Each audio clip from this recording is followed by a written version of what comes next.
के कटोरा जेहा करथे यहाँ बसेरा हो जाथे यहीं के।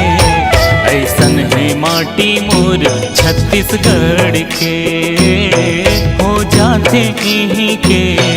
ऐसन है माटी मोर छत्तीसगढ़ के।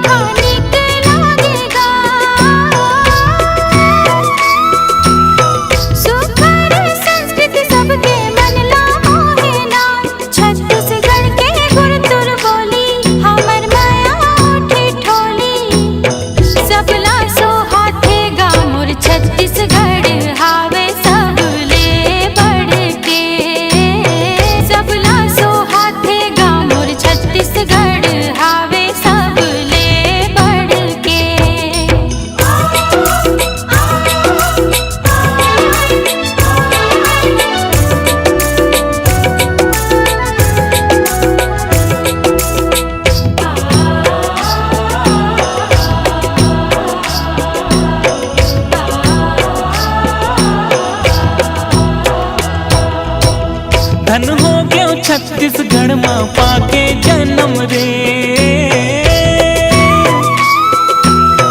खेती किसानी संगी मोर करम रे।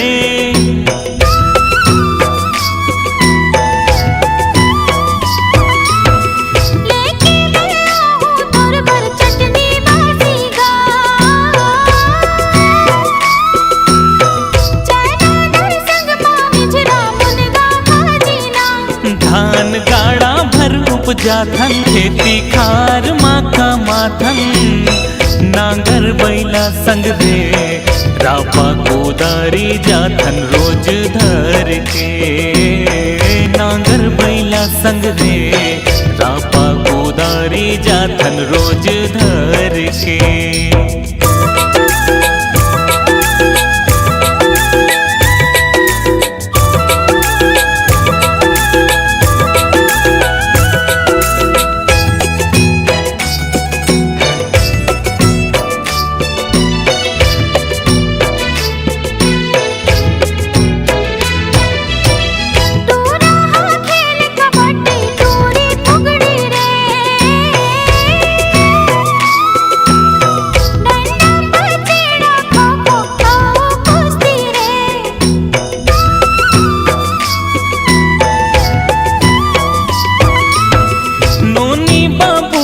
खेले भौरा बाटी रे गावे सब कर मद दरिया सुआ पंथी रे। जस जोहर हो घर थरी राउत नाचा गौरा गौरी।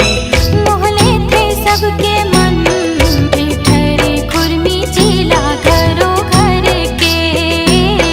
मोहले थे सबके मन ठेठरी खुरमी चीला घरों घर के।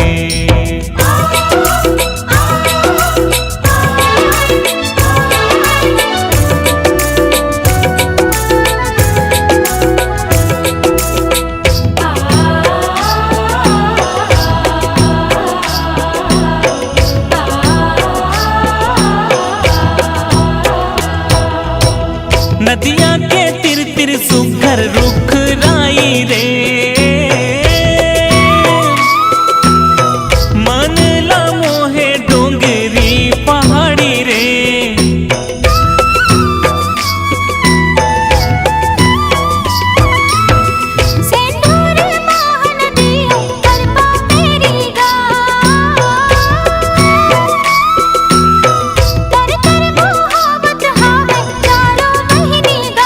निर्मल हावै नदिया के पानी ए बचा थे जिनगानी। मोर छत्तीसगढ़ के पैया में परो संगी हाथ जोड़ के।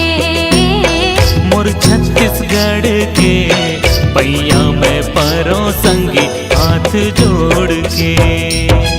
भुइया माँ भुइया मोर छत्तीसगढ़ के।